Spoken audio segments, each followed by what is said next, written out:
tukwaniriza ku There is Still Hope channel y'essuubi. Ensi ekola ki? Ekomera ddala. Ensi ekoma. Era waliwo abatugambye mu mwezi guno ogw'omwenda egenda kukoma entandikwa y'okukomekkerezebwa okwesa ate kasobola beera kukya kiba kiwedde awo enkomerero eba etuuse bwe kiri kale mukama tukwebaza olw'akaseera kano era tusaba omwoyo wajja atuluŋŋamye mu Kristo Yesu omwana wa Katonda omulamu. Amina. Kakati njala tutunuulire ku bubonero signs of the rapture. Obubonero bw'okukwakulibwa bibiliko ate nga bwa Bayibuli. Tugenda okuba nga tutunuulira olunaku olwaleero amazima okakase oba be baakugamba oba by'owulira obukiripu obutambula ku TikTok oba bituufu omwezi guno ogw'omwenda tugenda kwakkulibwa.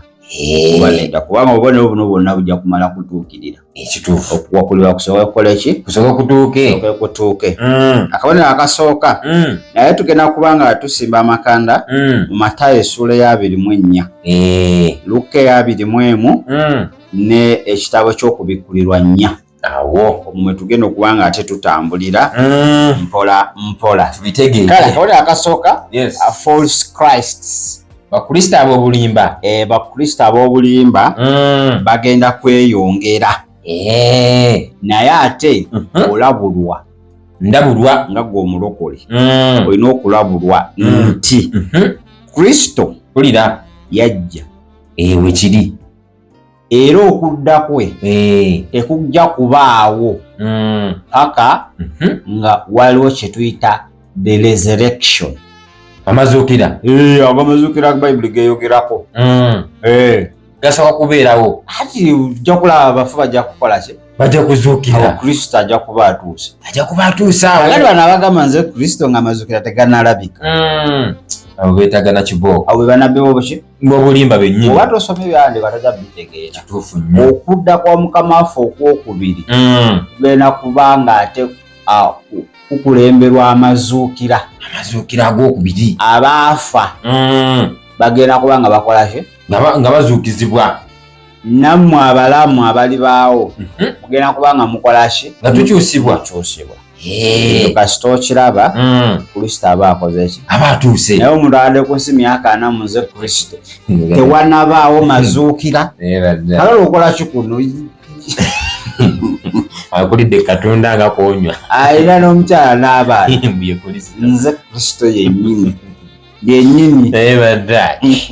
So Bayibuli etulabula nga bukyali oyo yeeyita Kristo mubuuze amazuukira galiriddawa kubanga ge galina okulembera okujja. Najja gamba nkyakugumingiriza mala okutereera. Kale Matayo 24 paka ku 5. Matayo 24 n'olwokutaano Yesu n'addamu n'abagamba nti mulabe omuntu yenna tabakyamyanga. Olwokutaano kubanga bangi balijja mu linnya lyange abagamba nti nze Kristo balikyamya bangi. Okitegedde? Nkitegedde. Nnaku zino kati saawa zino abakyamizibwa olw'ogw'omwenda bayitirivu nnyo. Mukama Katonda wa oli yakutte kiganda n'asiba n'ayoola buyozi atadde ku ggaali awalula ate naga wilubalo akuvuga bulungi nnyo. Ali kulukusa bali kuli bonna bagenda mubeere beegendereza ne banabbi baki ab'obulimba. Bwaba mubadde mulowooza nabbi obulimba mubabeera babbi bokka. Omulimu gwabwe kubuuza. Ogwabwe gwa kubuza. Kakati ono takutte mu nsawo takoze eki wabula akuwadde false doctrine. Enjigiriza enfu yennyini. Akuwadde hope enfu. Weegendereze. Kabonero ak'okubiri tujja wulira oluvuvumo lw'entalo n'entalo.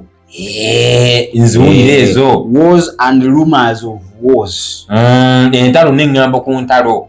Envuvumo. Kati wakyo tuyita global wars, civil wars ne coups. Military coup. Basirikale ku basirikale. Military coup kwe kuwamba obuyinza ng'ekyabadde Burkina Faso Traore yali military coup n'awamba abasirikale ne bawamba pulezidenti. Military shi ebeera ku yennyini. Katulina global war yansi yonna America kati ne China ne Russia bekuba bali mu global war.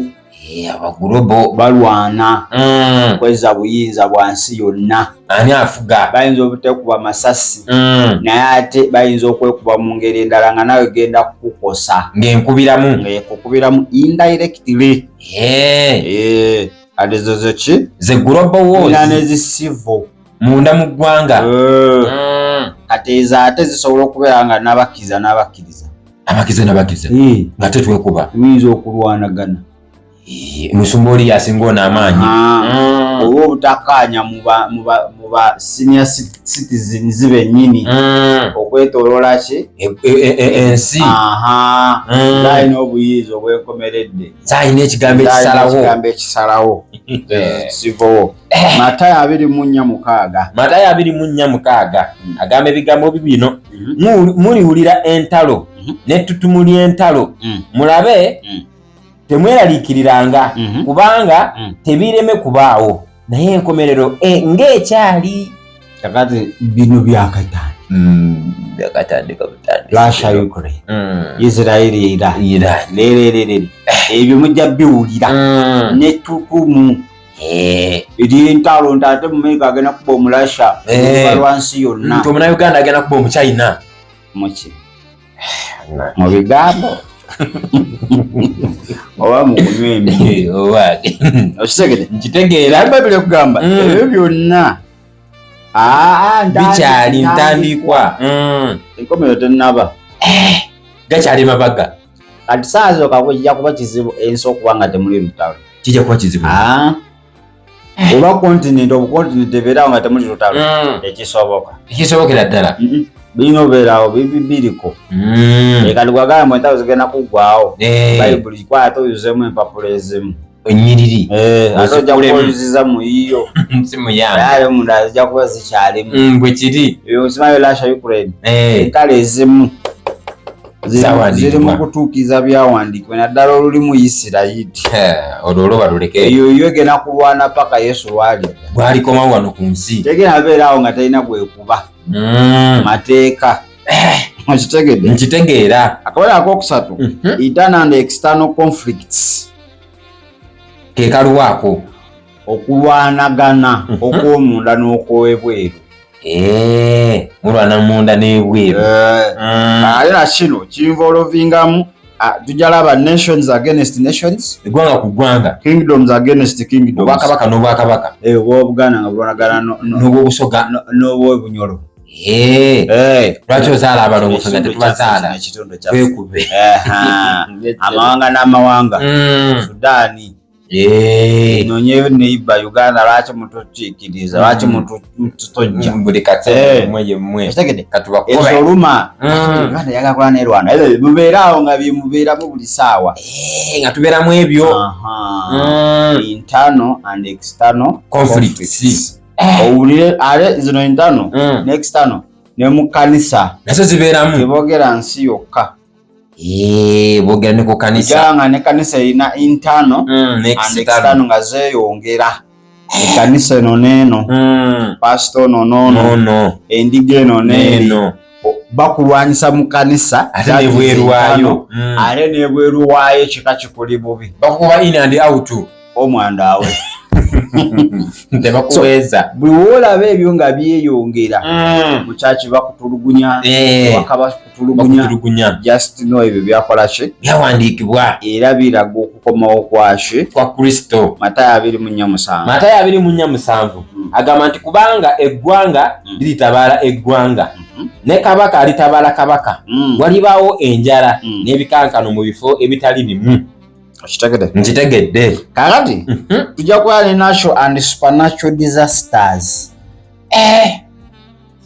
Ebibamba n'ebisukkiridde okuba ebibamba nga tebitegeerekeka.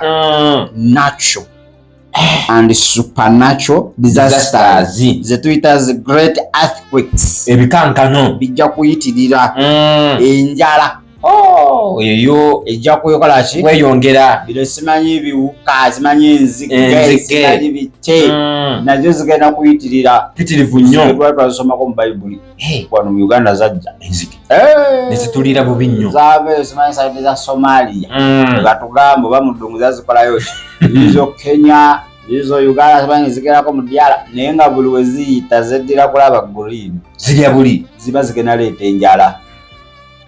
Lwakuba wano mu Uganda zaali business eri abalala abantu banoga ennoso mu kuzifuuyira bubi nnyo maama nze nga ziringa ate gye bakoma zifuuyira baali gye zikoma okwalula bazibanga kaina kibusika eno kkula lya Afrika ekyo kituufu nnyo. Luka 20:11 agamba bw'ati walibaawo n'ebikankano ebinene ne mu bifo ebirala enjala ne kawumpuli. Walibawo n'ebitiisa n'obubonero obunene okuva mu ggulu. Kawumpuli lwadde agategeerekeka gabeeraawo ennaku zino kati Amerika mbw ate muliro mbw ate mataba bannaayi wano mu Uganda twali tetufuna naye saa zino buli weetonnya saidi zaffe ebuduude eyo bannaffe bagenda bafa okubutikira kw'amataka. N'obadde tomanyi nti waliwo zi earthquake zigenda tandika okuba nga zikola nga zijja. So ezo ensi nga Miami, Japan, Philippines ze zitera olugwamu musisi kasita akola ki kasita tujja kubeera ne tuyita viruses, dangerous viruses, ebiwuka eby'omutawaana. Viruses develop bino bi COVID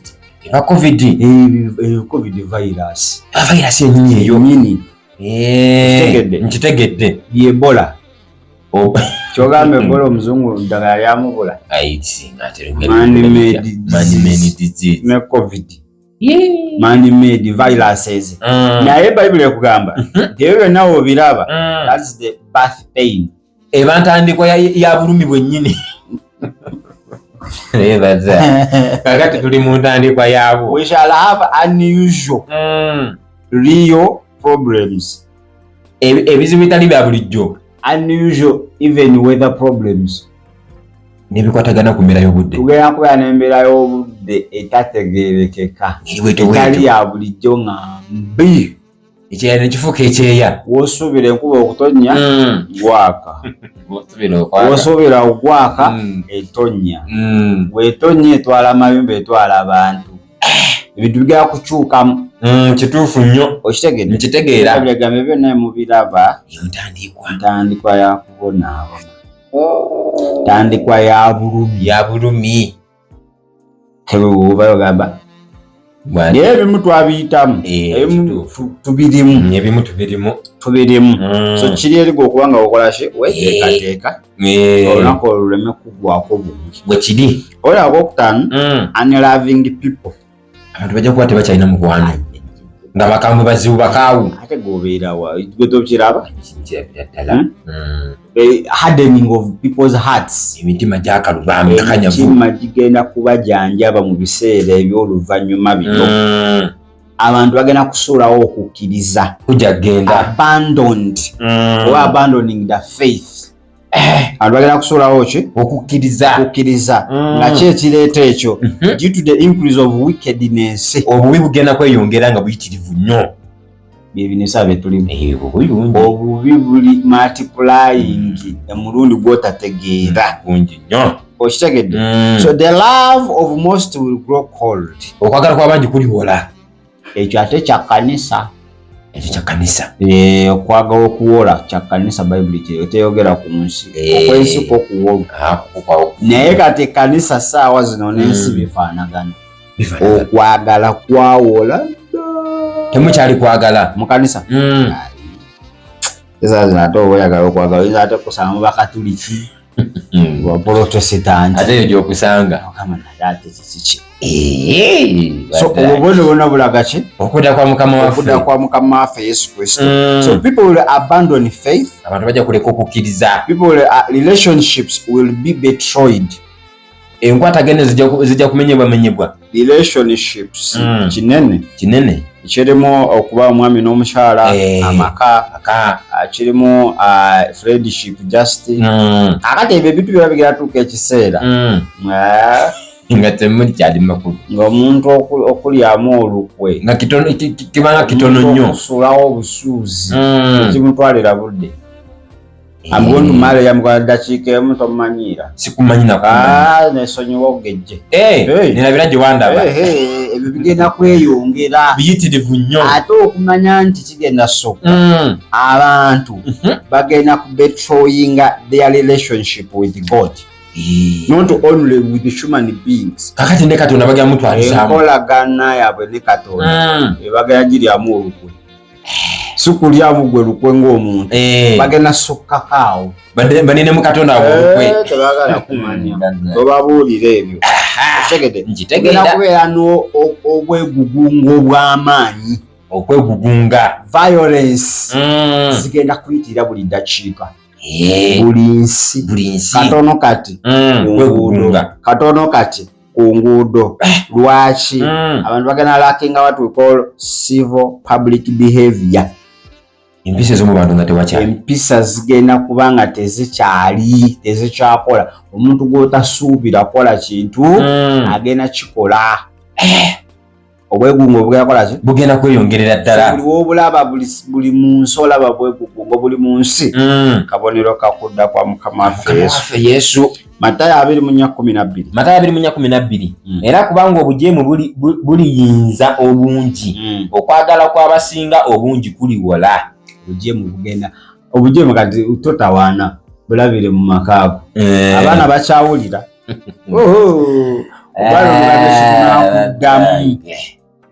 Abantu bagenda jemera abakulembeze kati ekiva mu kujemera abakulembeze kukola ki si bwegugungo bwennyini kale akawera ak'omukaaga raising persecution okuyiganyizibwa kugenda kweyongera nga kuyitirivu nnyo you will be handed over to be persecuted and to be killed.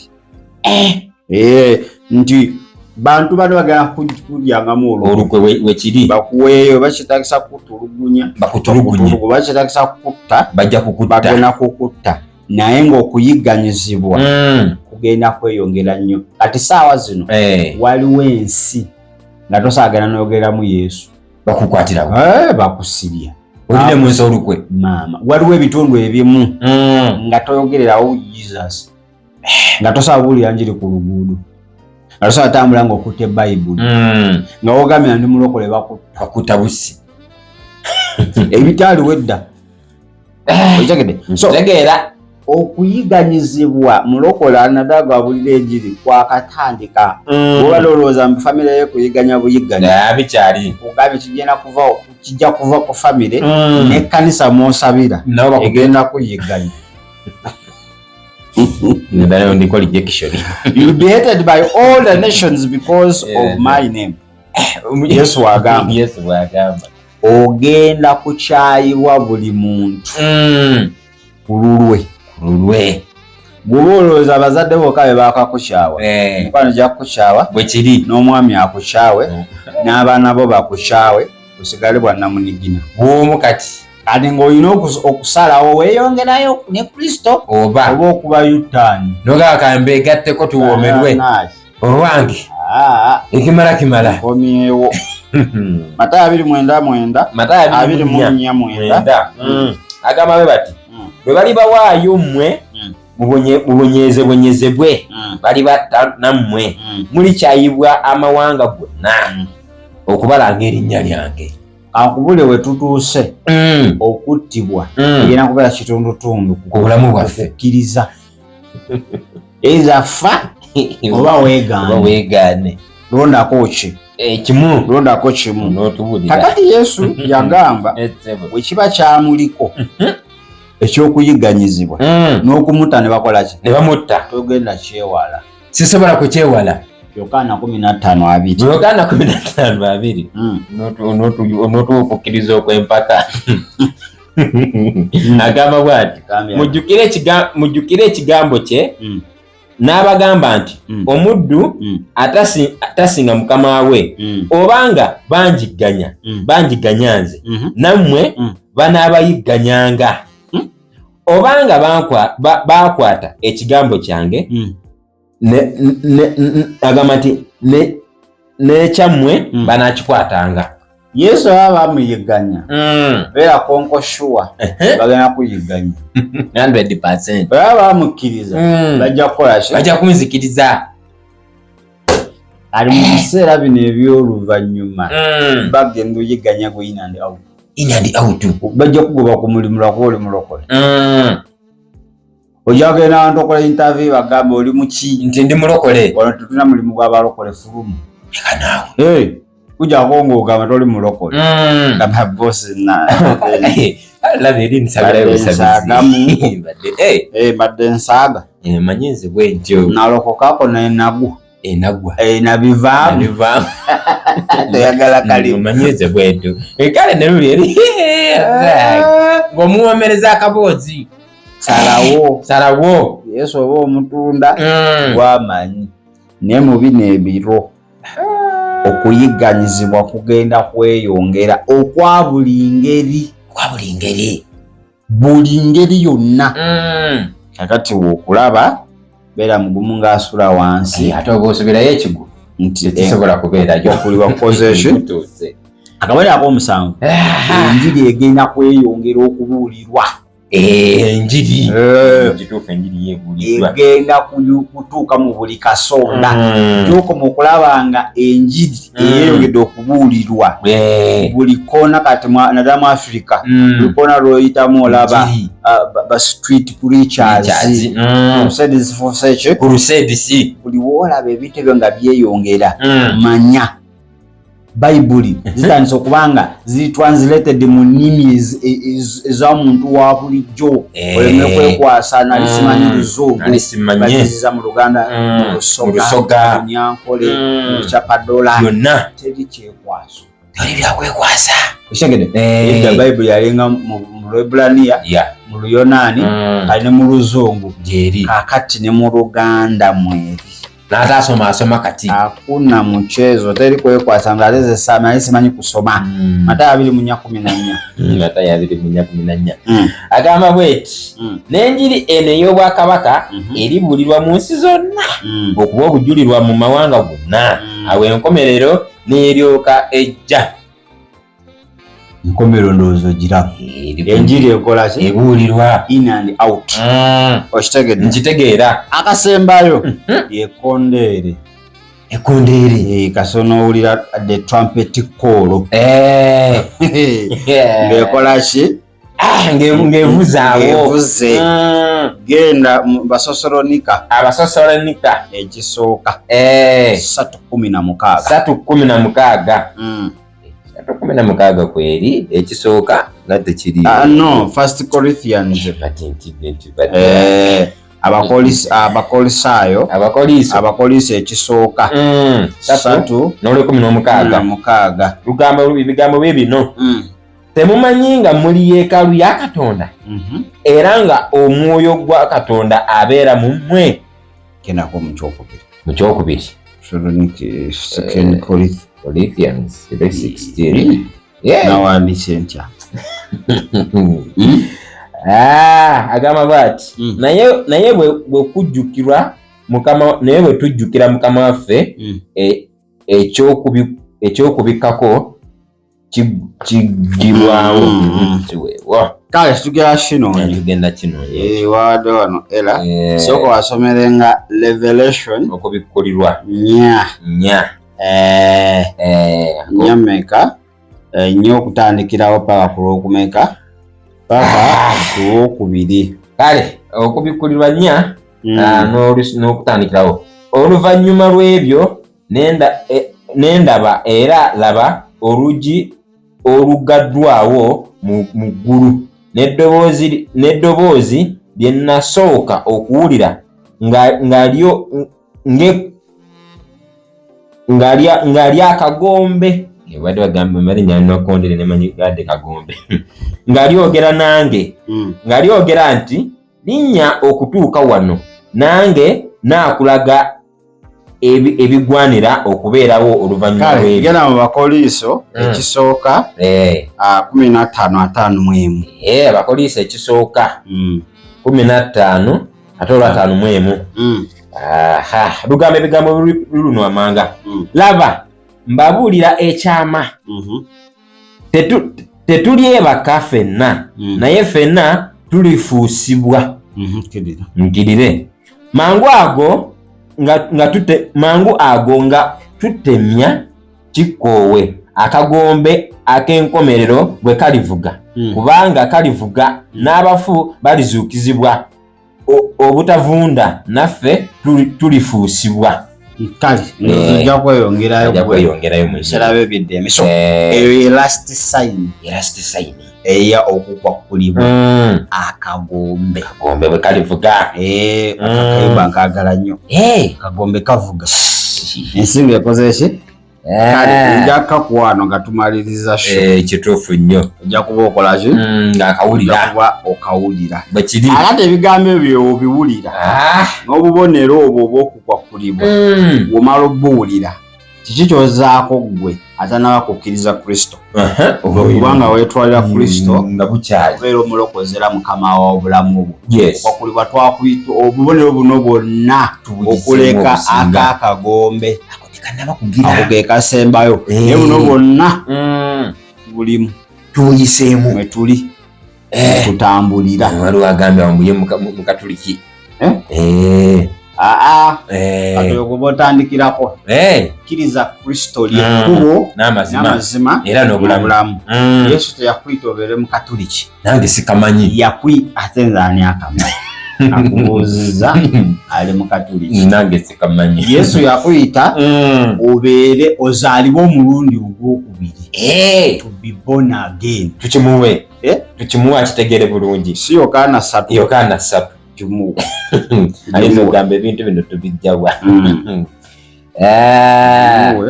Kale agamba bw'ati, awo waliwo omuntu ow'Omufalisaayo erinnya lye Nikodemu, omwami mu Buyudaaya. Oyo n'ajja eri ekiro n'amugamba nti, Rabbi, tumanyi nti oli muyigiriza ava eri Katonda, kubanga tewali muntu ayinza kukola bubonero buno bw'okola ggwe wabula Katonda ng'ali naye.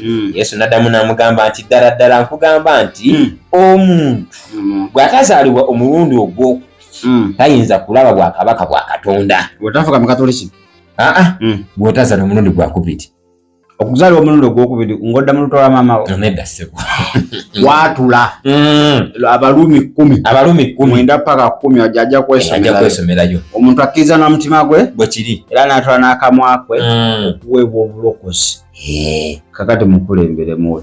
In Catholic tewali kukwakulibwa mu Bayibuli. Awo wentegeeza second coming of Jesus, so si kukwakulibwa. Kakati waliwo enjawulo ya rapture ne the return n'okudda kwa Mukama waffe. Rapture Yesu tajja kutuuka ku ttaka wano. Bajja musisinkanawa mu bbanga. The return of Jesus ajja kujja to establish his kingdom here, okuteeka n'obwakabaka bwe. Era Sitaani ajja kukwatibwa emyaka 10. Bweddu Rapture tagenda kukwatibwa, ajja kubeerawo, afuge emyaka 7.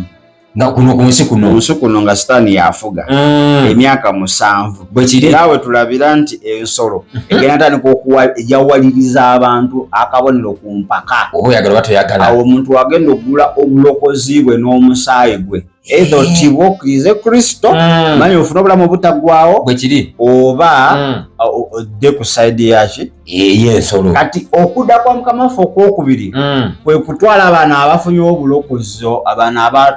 obulokozi n'omusaayi gwabwe, kubanga takubali atandi establishinge obwakabaka wano ku nsi. Ebintu twabisomesa dda. Sitaani ajja kuba kuki ku njegere emyaka mmeka? 10 bweddu. Kakati simanyi wa Bayibuli ki gy'osoma, naye oba osoma Bayibuli eno gye tutegeera ebyo ebintu birikkirira. Kwamwe musoma Vanjiri, ekituufu Vanjiri tebibeeramu obwo obutabo man made bajjamu ebintu ebimu coming back once and not twice. Kategedde kagambi omugambi lakucha munyonyole buto Kristo bana abakkiriza bajja kusikana Kristo mubire bwe kiri okomawo kwa Kristo okwokubiri ajja kujja nga we yajja ogwasooka ajja wano ku nsi ngala ndozo kitegedde omulundi ogwasooka Yesu yajjira ddala wano ku nsi musomere Yokaana chapter number 1 osome olunyiriri olw'12 Yokaana essula esooka naye bonna abamusembeza abawa obuyinza okufuuka abaana ba Katonda gena 14 ekigambo n'afuuka omubiri nalabikako gye tuli ne tulaba ekitiibwa kye ekitiibwa ekyoyo eyazaalibwa omu yekka kitaffe yajjudde ekisa n'amazima kigambo yaliko wano n'abeera naffe gwe mulundi ogwasooka ogwa Yesu okola ogwokubiri era agenda kudda wano ku establishing obwakabaka atulindemuko nga tusibudde aba YouTube tetulina buzibu nasibawo naffe aba YouTube ogenda twagala byawandiikibwa twagala nti faaza okimanyi nti n'okusinziira ku faaza yatugamba tuwe scriptures twagala biwandiiko ebyomu Bayibuli nange nkulage nti mu Bayibuli rapusha mwekola ki mwesoboka ate mweri nawe ondage nti teriimu ng'okozesa ebiki ebiwandiiko kakati oyo muganda waffe muyambe mukulembera omutwala omanyimu eri Yesu omugye wa Yesu kituufu neetaaga omugye wa Yesu alimubuza kakati muganda wange Yokaana 14:6 Yesu lyekkubo n'amazima n'obulamu teri ajjayo eri kitange okujjako nga Isa mwani mu Kristo era okkiriza otya Yesu Kristo ng'oyatudde n'akamwako era ng'okkiriza n'omutima gwo gamba Yesu olwaleero mpulidde ekigambo kyo era mpulidde ebigambo by'okukakkulibwa Mukama wange Yesu kkiriza nga nkyali mulamu ku nsi kuno era njatudde obeera omulokozi wange era nkusaba osangula amanya gange ekitabo by'abafu ogawandiike ate mu kitabo ky'obulamu ku lunaku luli ng'ojja okunona abatukuvu bo nange tonneerabiranga mu Kristo Yesu mwana Katonda. Amina mugala ndoza katusooke tusibule bannaffe abali ku YouTube kituufu naye katusooke tubawe kasamale kano mu bufunze bannaffe aba TikTok bakakola ki bakeetaaga nnyo kale tubaye twogera ku bubonero obulaga okukwakulibwa nga wobulaba obumu tuli mu bwo manya okwakulibwa kukoze ki kwatuuka ebiwandiiko tujje mu Matayo 24 Luka 10:21 ne Yokaana essula ey'okuna akabona akasooka false Christs bakristo ab'obulimba kituufu nze Kristo kyokka Kristo okuddako okwokubiri tujja kumala kulaba okuzuukira amazuukira ag'abo abaawumula mu Kristo n'abo abajeemu naye bajja kuzuukuzibwa naye nga bo balina gye bakola gye bagenda Matayo 24 anyapaga ku lwokumeka ku lwokutaano akabona akokubiri entalo n'eŋŋambo b'envunvumo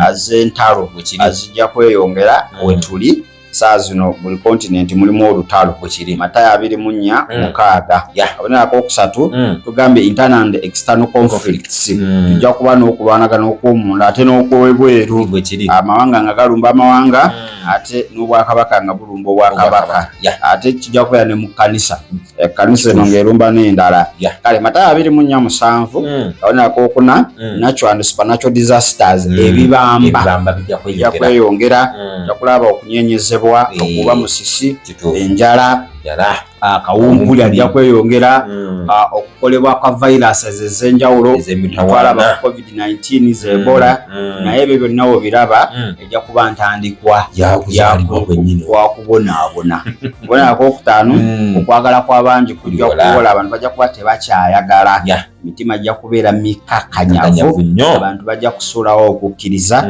abantu bajja kuba nga balyamu bannaabwe enkwe, ate tujja tutuuka ku level nga ne Katonda yennyini bamulyamu olukwe. Era kiraga nti obwegugungo bujja kuba bweyongera, kubanga abantu bajja kuba tebakyalina mpisa ate nga tebakyagondera bakulembeze baabwe. Akabonero ak'omukaaga, okuyigganyizibwa kujja kuba nga ate tetubadde byawandiikibwa. Kale Matayo 20:12 ojja kusoma. Kale akabonero ak'omukaaga, okuyigganyizibwa kujja kukola ki? Kujja kweyongera. Okuttibwa kw'abakkiriza, ensi ezimu tezijja kuwa visa okuba oli mulokole, kampuni ezimu tezijja kuwa mirimu kubanga oli mulokole. So okuyigganyizibwa kujja kuba kungi, kujja tuuka ne level ettibwa kubanga okkirizaani Kristo. Matayo 20:9 ate Yesu n'agamba nti olaba bangi ganyanze naye balina okuyigganya.